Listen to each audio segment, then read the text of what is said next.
Салем Достар, вы снова на канале Кола. Сегодня вместе с вами посмотрим. Димаш снова покоряет сердца. Любовь, которая не суждено быть до мурашек. Давайте посмотрим, увидим, что здесь расскажет, покажет, друзья, перед просмотром. Не забываем подписываться, проставлять лайки, прожимать колокольчик. Видео выходит каждый день, и видео выходят все по вашим заказам. Смотрим, друзья, и слушаем. Очень красивая композиция.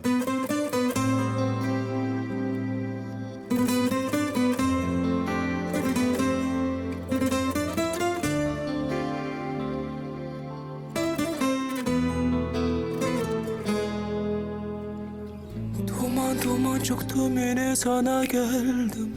Riya riya geçtim yine sana geldim. Sakladığın o sessizliği ben de duydum. Bakar bakar acın bendim, solan senden ah. Aynı dalda ayrı mevsim, ayrı ayrı ah. Biri bahar olurken biri hazan olur ya. Yollar kapanır bana, geceler ağlar sana. Ödünsüzler susunca hayalin kalır bana. Aynı gün altında yollar başka bir yana. Bir adımlık bir sevim ölür arada. Yana yana biz ayrı düştük yaralar. Nasibimiz yok, kaldı gönül karalar.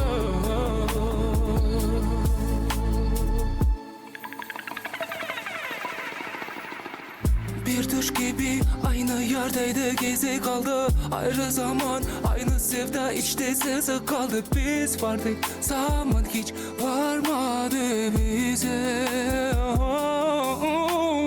Bakar bakar acın bendim, solan senden ah. Aynı dalda ayrı mevsim, ayrı ayrı ah. Biri bahar olurken biri hazan olur. Yollar kapanır bana, geceler ağlar sana. Bütün sesler susunca hayalin kalır bana. Aynı gün altında yollar başka bir yana. Bir adımlık mesafe, ömür ölür arada. Yana yana biz ayrı düştük yaralar. Nasibimiz yok, kaldı gönül karalar.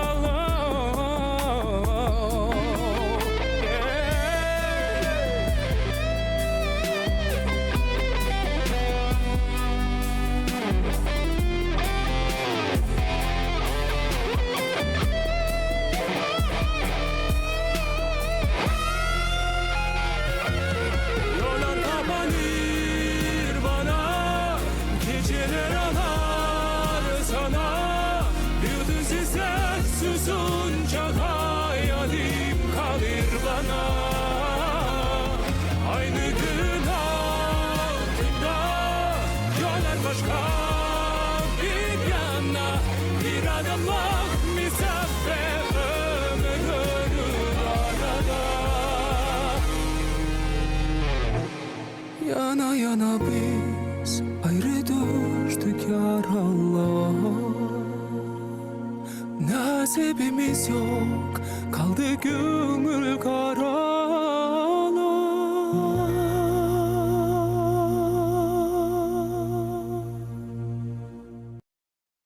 Молодец, вот у него просто не знаю, вот то, что он делает и как он делает, и это просто вызывает восторг и восхищение, потому что человек, который вот на таком уровне себя показывает, и дальше у него вот так все происходит, меня вызывает восхищение, потому что слава человека не испортила, какие-то моменты, он остался таким, как и был.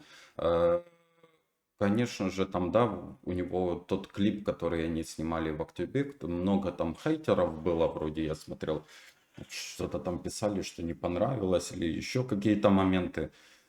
Человек, просто люди привыкли, да, что человек постоянно поет о какой-то там такие трогательные, душевные композиции, а там такая более какая-то вроде такая задорная, танцуют, поют. Многим это, наверное, больше всего не понравилось. Но он же тоже должен пробовать себя в различных, тем более с таким тембром голоса, с такими подачами этого голоса, с таким умением это все делать. Он должен пробовать и для молодежи снимать, и для среднего, и для там старшего возраста, для всех возрастов. Так что очень круто у него все получается, пускай он двигается в таком же направлении, как он делает это сейчас, у него будет, я уверен, слава его не пройдет никогда, потому что то, что он думал когда-то прославлять Казахстан, у него это получилось. Это, друзья, надо ценить и помнить и уважать, потому что кто-то начинает писать, но я смотрел по комментариям и по никам, то там больше не казахские имена были, вот какие-то осуждения того, что это он снял или еще что-то там писали, такие моменты. Не знаю, мне все его музыка, все композиции, которые в его исполнении нравятся. Некоторые, конечно, я для себя выделяю, добавляю в плейлист и слушаю на повторе, потому что есть композиции, которые просто вот лечат душу и как-то вас какие-то вот такие моменты ты вроде оживаешь, да, или переосознаешь какие-то моменты, когда слушаешь его музыку. Я в восторге. Так держать. Друзья, обязательно напишите в комментариях. Смысл песни очень красивый. Обязательно напишите в комментариях, как вам новые композиции Димаша, как вам его новый клип. Очень интересно узнать ваше мнение. Также, друзья, не забываем подписываться, проставлять лайки, прожимать колокольчик.